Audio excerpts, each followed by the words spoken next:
I think we ought to start off by being frank. We all would like the music to keep going, right? But all good things come to an end, and so does a good program.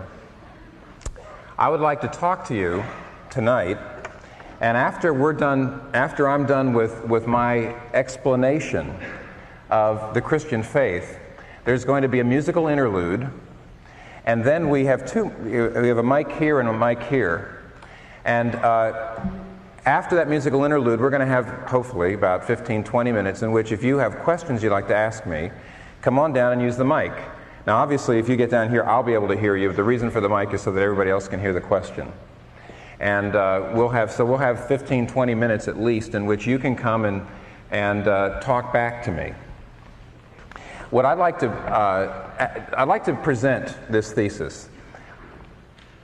Miguel de Cervantes, Albert Camus, Aldous Huxley, Tolstoy, Voltaire, Shakespeare, Jesus Christ. They all have one thing in common. They all have one message in common. They know that the average person is so busy in both work and play that you ratchet around for years and years without asking yourself, what is my reason for doing all this? What is my reason for life? What is the reason I'm doing anything and everything? What's my whole life about? Or, put it another way, when all is said and done, what will I have really accomplished? Why am I getting up in the morning? What's my reason for life? What do they all have in common? They all know, they're all great thinkers. And all the great thinkers realize that most of us run around and we're afraid to ask that question. What am I really getting to? What am I really accomplishing? What's my reason for doing things? Yeah, a good example of that is if I saw one of you after the service and after the program here, and I said to you, tomorrow at 2:30, meet me at the corner of 86th and Park Avenue. And you said, why? I said, just meet me there. You'd want to know the reason. And you're busy people. You're probably very busy people. You're doing a lot of important things. And you would say, hey, if I'm going to spend my time, if I'm going to spend an hour getting to see you, seeing you, and getting back or more, there has to be a reason for it or I'm not going to do it. Okay, that's fair enough. You want a reason. And yet, if I asked most of you, what is your reason for your whole life? What is the reason you're doing your job? What is the reason that you're getting married? What is the reason you want to get married? What are you after? When your life is all over, what will you have really accomplished? Many of you will not be able to give an answer. You want to know the reason for me to meet you. You want to know a reason for that hour. You want justification for it, yet you can't justify your own life. Now, who am I talking to?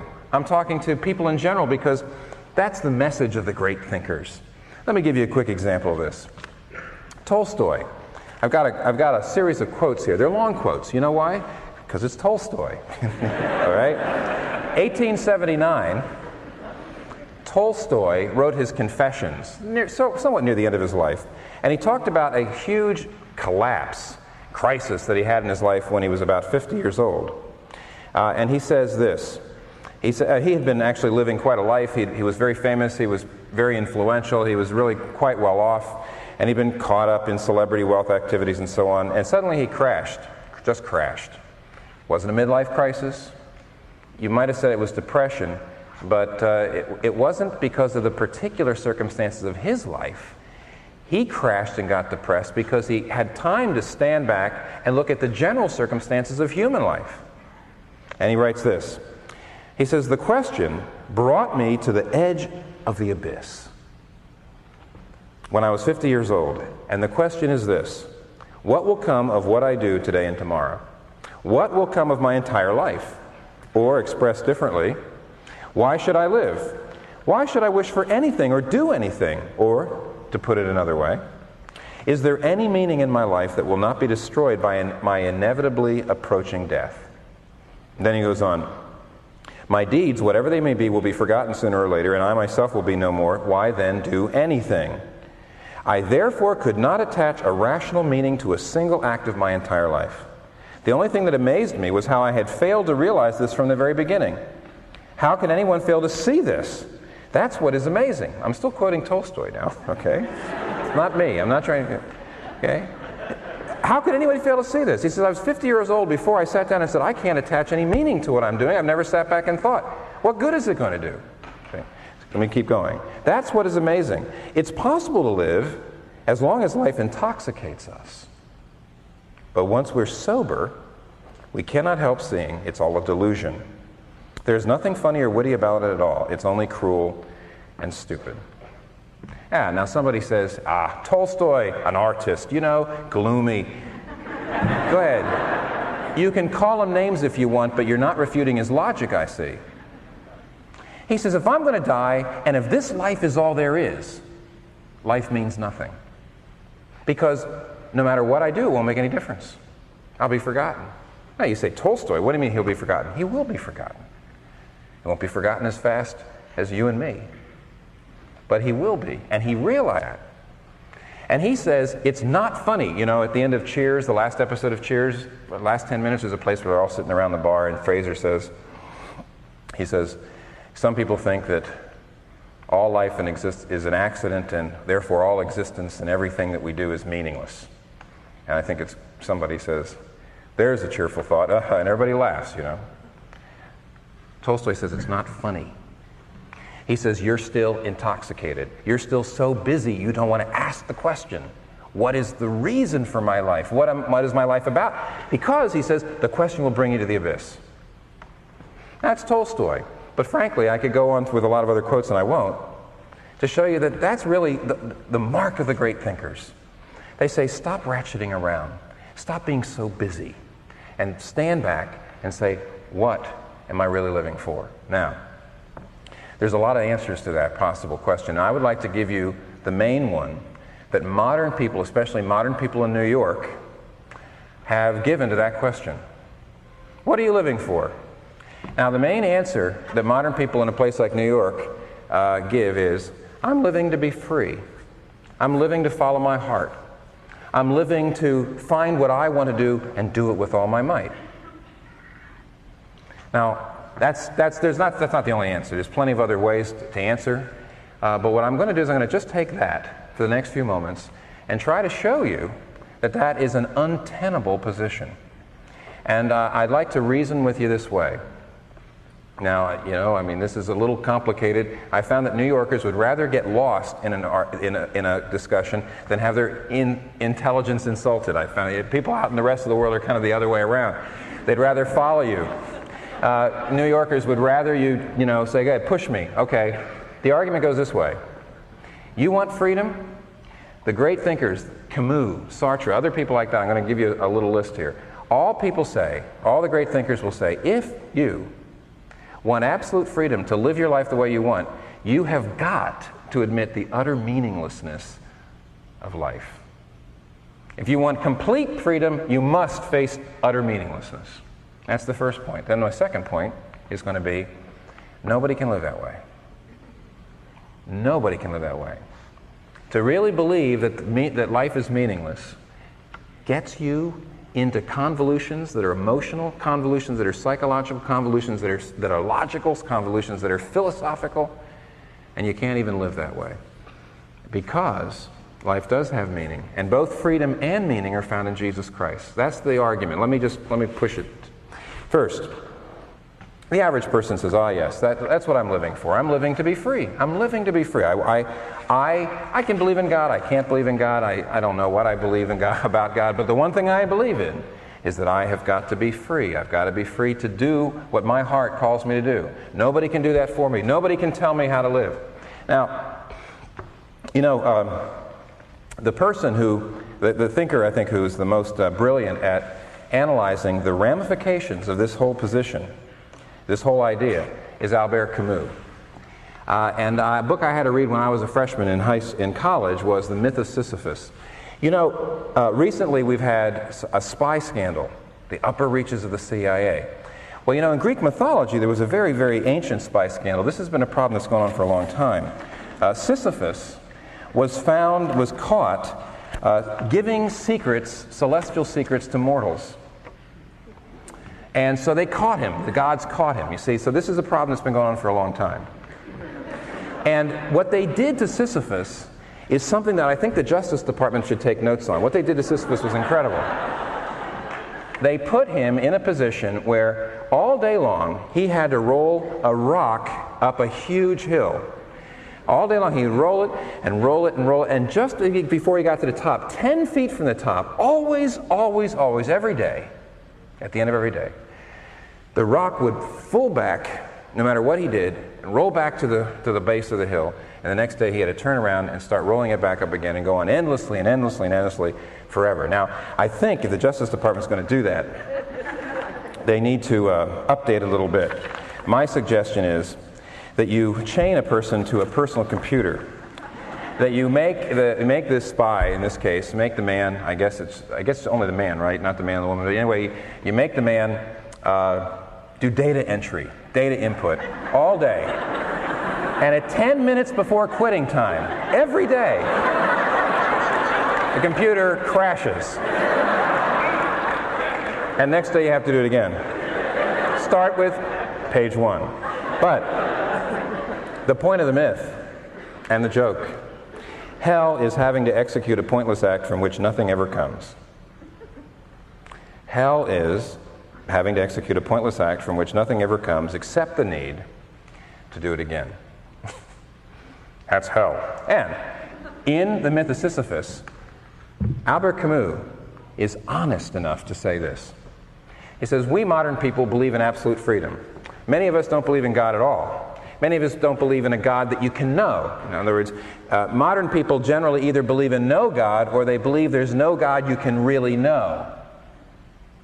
And therefore, we believe in no God or no God you can really know because we believe in freedom. If there was a God, and if there was a God that we could know, who told us how we had to live, and who gave us the rules and the regulations, well, then we wouldn't be free. But because we believe in freedom, and because we don't believe in the traditional views of God and so on, because we don't believe in God, we're free. But if we're free, we're all like Sisyphus. And I remember very, very clearly the basic argument of the book. I remember I had to read it and we had to discuss it in freshman class, and it was really quite stunning. But basically it went like this. Camus was saying, all right, think about it this way.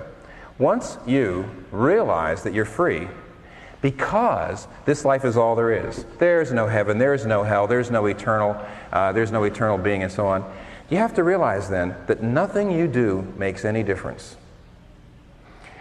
Let's just say you decide you're going to live a very compassionate life. Let's just say you're going to this person over here decides they're going to live lives of violence and oppression. Don't you realize in the end, when you die, you rot?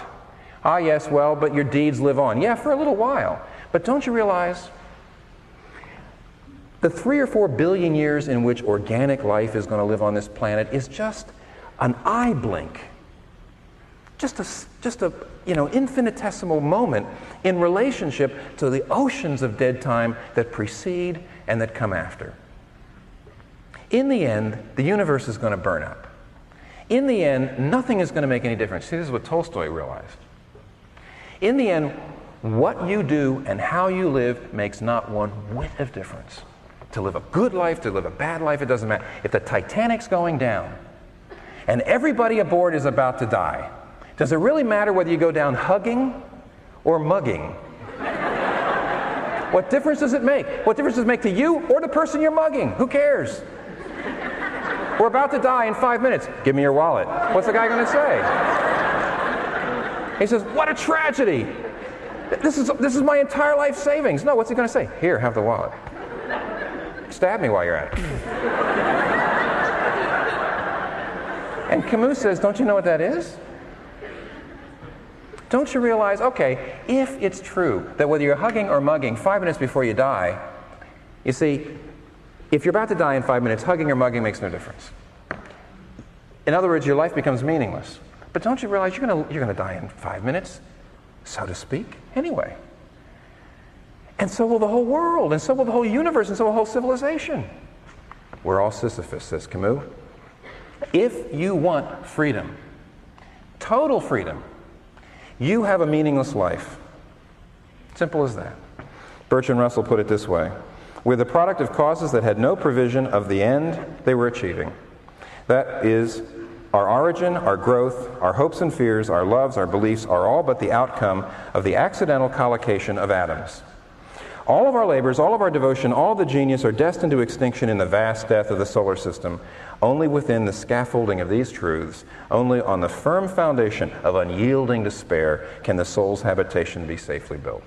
Yeah, what Sisyphus is saying, what Camus is saying, what Bertrand Russell is saying, if you have absolute freedom, you must realize that everything you do is pointless. If you want absolute freedom, you have to understand that everything you do is utterly meaningless. Oh yes, Camus, Tolstoy, gloomy artists. Refute their logic. Try it. Let me just give you a more up-to-date person. Stephen Jay Gould, who teaches at Harvard, and he wrote an article just a couple years ago in Life magazine on the meaning of life. He puts it this way. Now, well, I'll make a comment in a minute.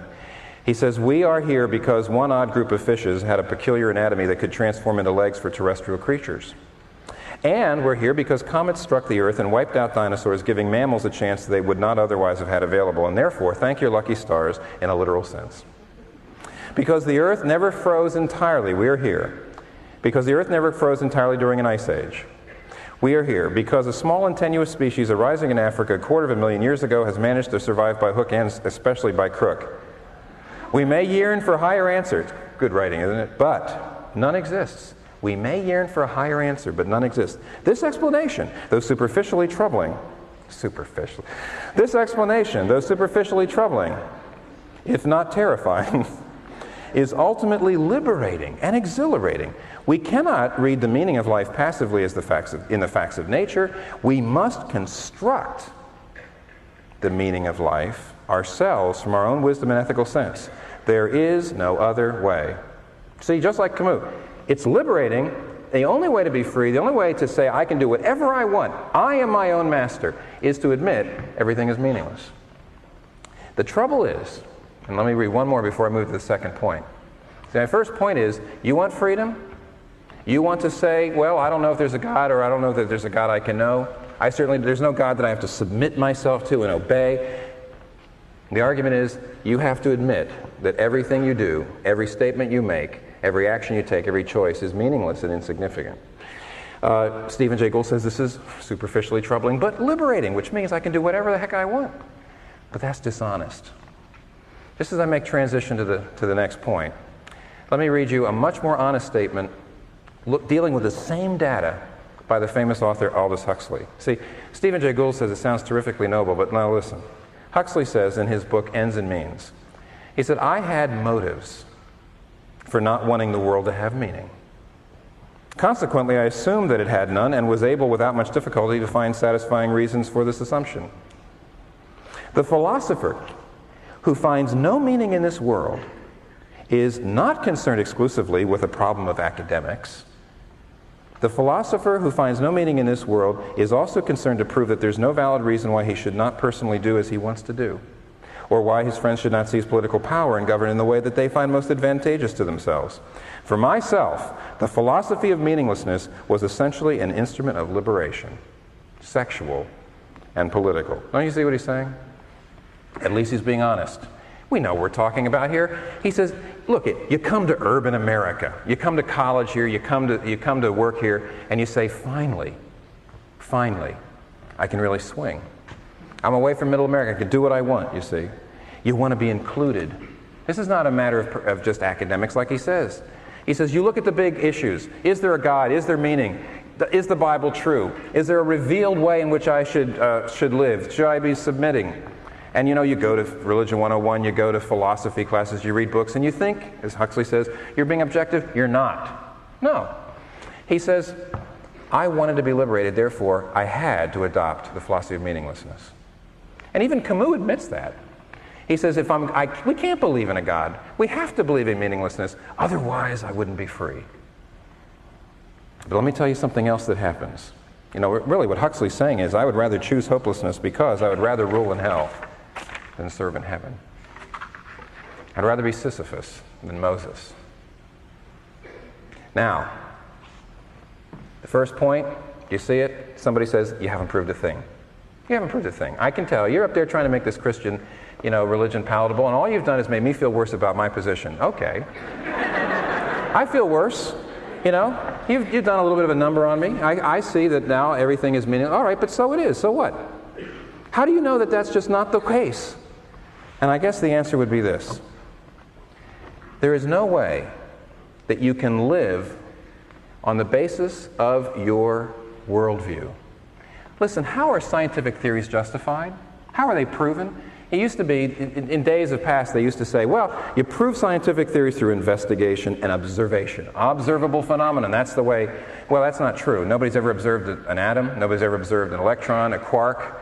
They haven't observed plenty of things that scientific, science has essentially demonstrated things to be the case. Theories that have been proven, justified. The way you justify a scientific theory is you say, does it account for the way things are? And without it, do we find that there's no way to account for the way things are? Camus, Sartre, the people I was just reading, they say, yes, well, life is meaningless. I'm free, life is meaningless, that's just the way it is. There is no way that you can believe what you believe without getting into a collision course with your own self, philosophically, psychologically, emotionally. Let me just show you what I mean. First of all, one of the problems that comes up immediately, Voltaire has an interesting statement about this. Voltaire says, he says, the doctrine of meaninglessness doesn't quite work. He says, I am a puny part of a great whole, yes, but all sentient beings suffer like me, and yet, like me, they also die. However, what is the verdict of and he says, what is the verdict of the vastest mind? He's talking about the universe silence. The book of fate is close to us.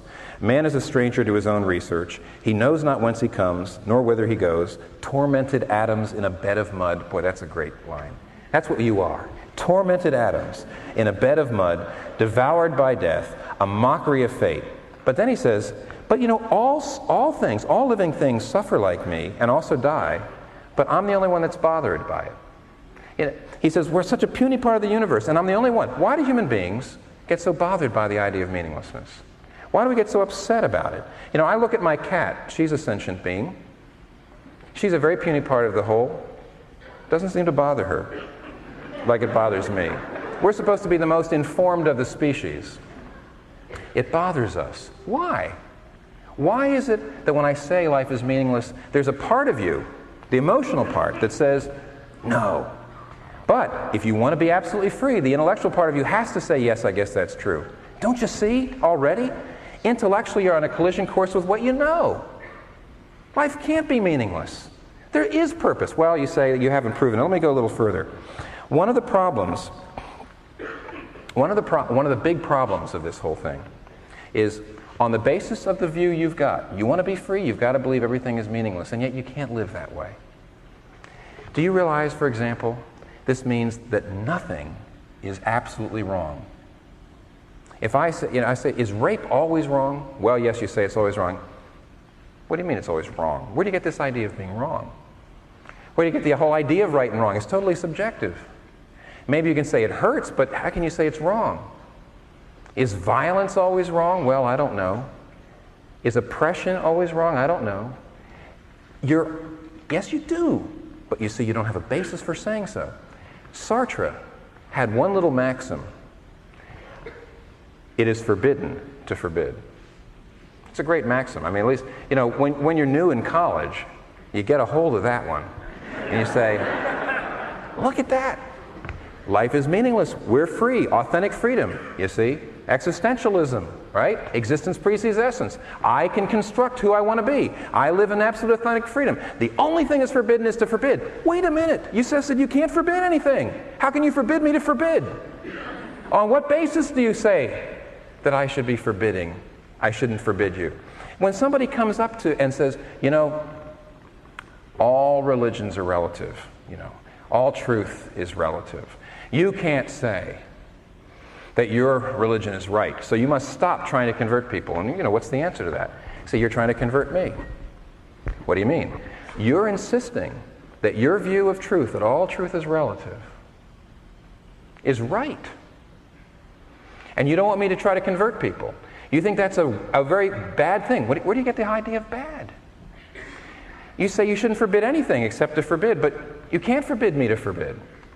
You've got no basis on which to go. You're on a collision course with yourself. There's a guy named G.K. Chesterton who years ago wrote about the real problem of the philosophy that, everything is relative and all life is meaningless. He put it this way. He says, "The new rebel in our time is a skeptic and will not entirely trust anything, and therefore he has no loyalty and he can't even be a revolutionary." Now listen. The fact that he doubts everything, and he must doubt everything, bars his way when he wants to denounce anything. For all denunciation implies a moral doctrine, and you can't believe in a moral doctrine if all things are meaningless.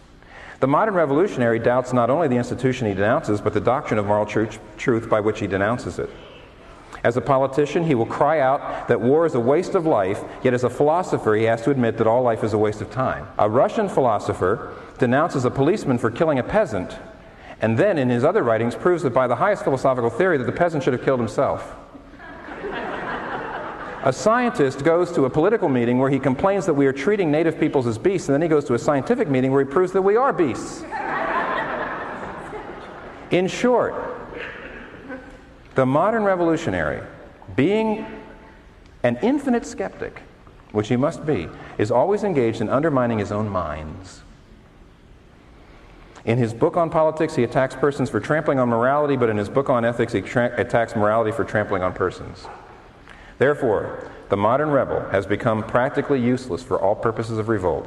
By rebelling against everything, he has lost his right to rebel against anything. In the same chapter, Chesterton says, "There's a kind of thought that stops thought, and that is the only kind of thought that ought to be stopped." And the thought that we are absolutely free, that there is no God, that everything is meaningless, is the only thought that stops thought. You can't even begin to talk. As soon as you say everything is meaningless, I have to ask you the question, is that a meaningful statement? Do you expect me to understand it? Are you trying to convince me of something? Are you trying to show me that it's true? C.S. Lewis puts it this way: if there's no answers, if there's no creator, if there's nothing that's really true, when you're in love, you must remember that only a psychopharmacological reaction in your brain is happening. There's no such thing as love. You may enjoy music, but you have to realize it's only a biological reaction. Beauty and ugliness, cruelty and compassion, totally subjective, not real, all in my brain synapses. And then he says, you may still, believing this, in the lowest sense, have a good time, but just insofar as it becomes a very good time. Just insofar as it ever threatens to push you out from cold and pure sensuality into real warmth and enthusiasm and joy. To that extent, you will be forced to feel the hopeless disharmony between your own emotions and the universe in which you really live. See, the only way to enjoy flowers and love is to not think. You want to be free, and you have got to have a worldview that cannot account for how things are. Don't you see?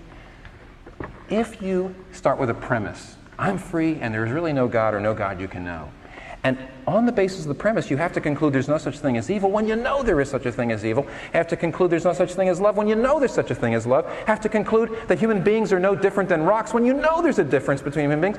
If you start with a premise and you come to false conclusions, why the heck won't you conclude that the premise was wrong?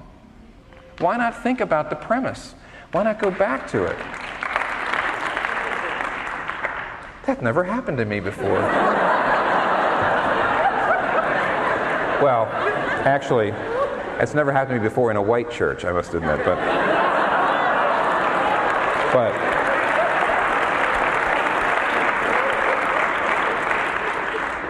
I've been a little concerned that all I've been doing is giving you male thinker quotes. Here's one. Dorothy Sayers said years ago, in this world, there is a view that's called total tolerance, but in hell it's called despair. It's the sin that believes in nothing, cares for nothing, seeks to know nothing, enjoys nothing, finds purpose in nothing, lives for nothing, but remains alive. Why? Because there's nothing for which it could die. Now, in the passage, now, no freedom, no total freedom without losing all your meaning. But there's a solution. The passage that was read by Bruce just before I came on says, "In the beginning was the Word." Now, when the gospel writer John wrote that, he was writing in Greek, And in the Greek, he used a word that was absolutely and totally loaded. He used the word logos, from which we get our word logic, but that's not the right translation. The word logos was an absolutely philosophically loaded term at the time because it should be translated the reason for life. See, the Greeks argued over something. The word logos meant, what is the reason for something? Example, if you see somebody trying to pop popcorn in an espresso maker, you go to them and you say, all right, let me explain to you why the popcorn is of such poor quality. You don't know the purpose, the telos, the logos, these are all the Greek philosophical terms. You don't know what the design of that thing was. It wasn't built to make popcorn, it was built to make espresso. And you see, if you use something and you don't honor its logos, its reason for existence, its design, what the designer put into it, if you don't honor it, it can't reach its potential. Let me go one step further. If you see somebody cooking weenies on a space heater in their apartment, you better say, don't do that. That's not what it was built for, and in this case, it'll be dangerous. You could burn down the place. Well, the Greeks said, you know what? If when you find the reason, the purpose for an object, it reaches its potential, and of course, we reach wholeness and potentiality, what if we found the reason for life? If we found out the reason why we were created, why we were designed, and we conformed to that and honored that, we'd be free. We'd reach all of our potential. And the Greek philosophy groups went back and forth for a number of years trying to say, this is the reason for life, this is the reason for life. By the time of Jesus Christ, the Greek philosophical schools had gone into utter despair. They couldn't agree. And basically people started to say, there is no reason for life. There's no logos. And of course that began to sift down into the culture.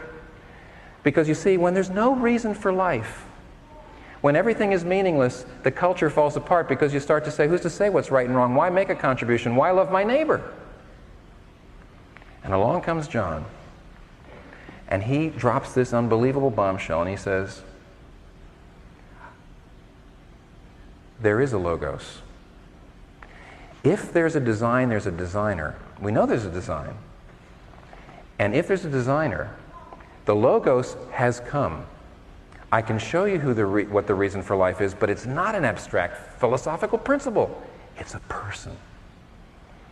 The designer has punched a hole in the roof of the world and he has descended.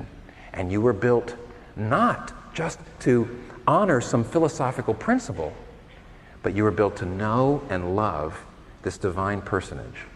And that when you know him and when you serve him and when you love him and when you find out what he built you for and when you comply with it and you submit yourself to him, you find out who you are. You know, if you have a sailboat, you sail on the water and you sail into the wind at the right angle and you soar. And would you ever say, in the name of absolute freedom, I am going to sail my sailboat down Broadway? Well, otherwise I'm not free. You would never dishonor the design of your sailboat to do that, because by dishonoring its design, its logos, you destroy it. And that's what's happening to anybody who doesn't know and love the logos. Jesus Christ. What's your alternative to John's claim? The alternative is go manufacture your own logos. But what is it going to be? What is your purpose? What is your reason for life? Your beauty? You'll wrinkle. Competition? Somebody will come along and do a better job. In the end, you'll end up staring into the fire. Because no matter what your chosen logos is, it'll never help you answer the questions we've been talking about tonight. It'll not help you face death. In the beginning was the reason for life, and he was with God. And that reason for life became a human being and dwelled among us, and we beheld his glory, glory as of the only begotten of the Father, full of grace and truth. Let me pray to finish. Father, we ask that you'd help us to understand these things and apply them to our lives, and we ask that you would answer this request through the agency of your Holy Spirit in our hearts and through Jesus Christ. It's in his name we pray. Amen. For more of this series and other resources from Timothy Keller and Redeemer Presbyterian Church, please visit www.gospelinlife.com.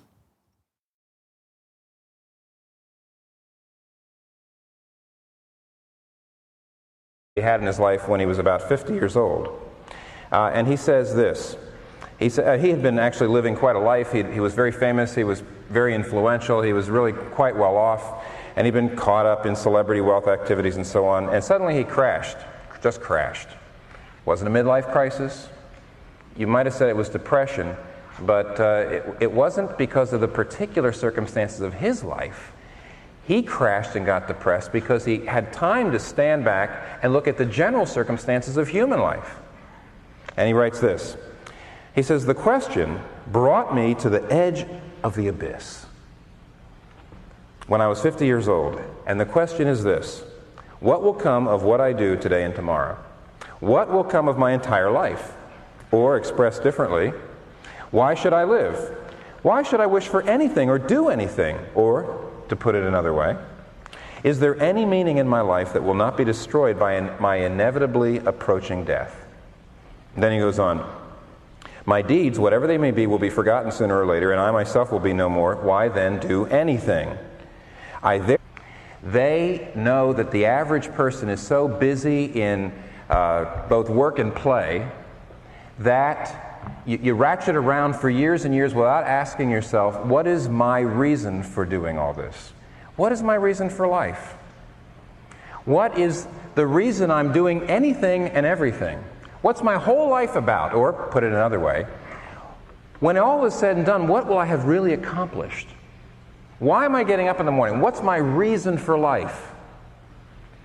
What do they all have in common? They all know, they're all great thinkers. And all the great thinkers realize that most of us run around and we're afraid to ask that question.